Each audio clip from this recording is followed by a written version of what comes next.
atstovauju kompaniją Data Cancer Genetics, kuri atlieka iš tiesų šiai dienai turbūt vienus tokių iš unikalesnių ir labai sudėtingų tyrimų, kurie yra skirti onkologijai, kurie yra skirti onkologiniam pacientam.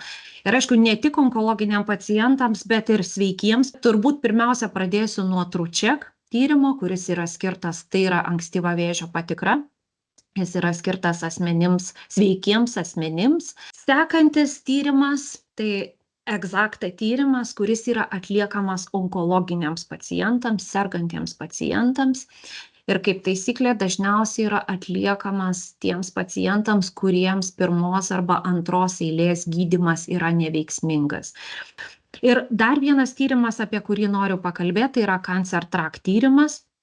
Tai yra tyrimas, kaip aš jau minėjau, kuris gali būti atliekamas gydymo stebėsenos tikslais.